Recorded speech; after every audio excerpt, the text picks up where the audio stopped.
मध्य प्रदेश में विधानसभा लोकसभा चुनाव हार चुकी कांग्रेस खुद को दोबारा खड़ा करने की कोशिश कर रही है। कांग्रेस की रणनीति है कि वो आंदोलनों के जरिए वोटर्स तक पहुंच पाए, यानी अपनी बात कह पाए और उनकी बात उठा पाए।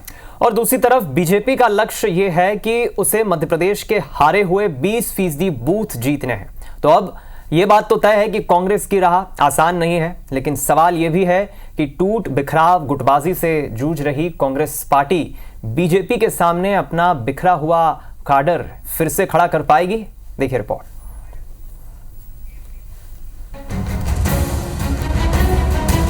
लोकसभा चुनाव में क्लीन स्वीप के बाद भी भारतीय जनता पार्टी एमपी में चैन से नहीं बैठी है। बीजेपी ने यह तय किया है कि अगले चुनावों तक हर हाल में हारे हुए 20% बूथ जीतने हैं। यानी ये साफ है कि बीजेपी एमपी के 100% बूथ जीतने के लक्ष्य के साथ आगे बढ़ रही है। दरअसल हाल के लोकसभा चुनाव में बीजेपी ने 80.56% बूथ जीत लिए।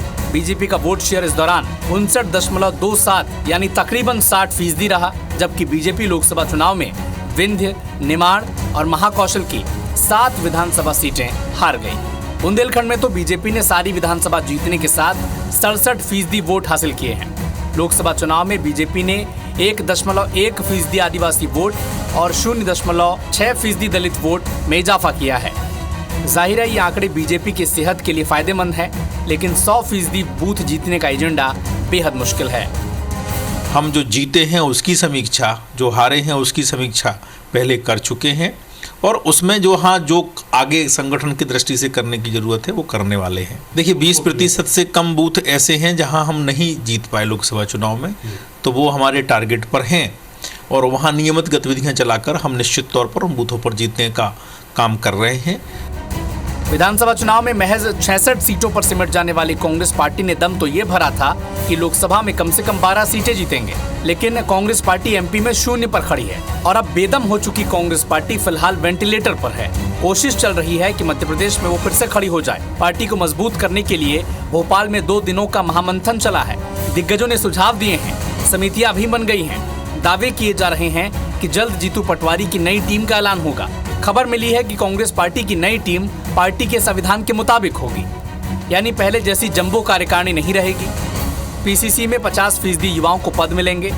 सीनियर विधायकों को महासचिव बनाने के साथ ही संभाग का प्रभार दिया जाएगा। जिलों में भी कांग्रेस संगठन प्रभारी नियुक्त करेगी। नए सिरे से मंडलम सेक्टर कमेटियां बनेंगी। बूथ पर ऐसे नौजवानों की तैनाती होगी जो ऐन मौके पर बीजेपी की तरफ न भाग जाएं। ओबीसी कैटेगरी के नेताओं को पीसीसी में 50% पद मिलेंगे। SC/ST नेताओं को भी पटवारी की टीम में 30% से ज्यादा पद मिलेंगे। लेकिन ये सब होने के बाद भी बीजेपी से मुकाबला करना कांग्रेस के लिए आसान नहीं होगा, क्योंकि कांग्रेस के पास भरोसेमंद कैडर नहीं है, भीतर घातियों से निपटने का दम नहीं है, सीनियर लीडरशिप की गुटबाजी का कोई इलाज नहीं है। खैर, कांग्रेस फिर भी ये दावा कर रही है कि पार्टी दोबारा खड़ी होगी। आगामी 5 सालों के लिए हमारी संगठनात्मक रणनीति से लेकर सड़कों तक की रणनीति क्या होगी वो तय की जाएगी। और मुझे फक्र है ये कहते हुए कि नई टीम जो 50% होगी और 50% हमारे बुजुर्ग नेताओं का अनुभव, नौजवानों को जोश, उसको समाहित कर निर्णय लिए जाएंगे। हाल के दोनों चुनाव में बीजेपी ने खुद को साबित कर दिया है। अब बारी कांग्रेस की है।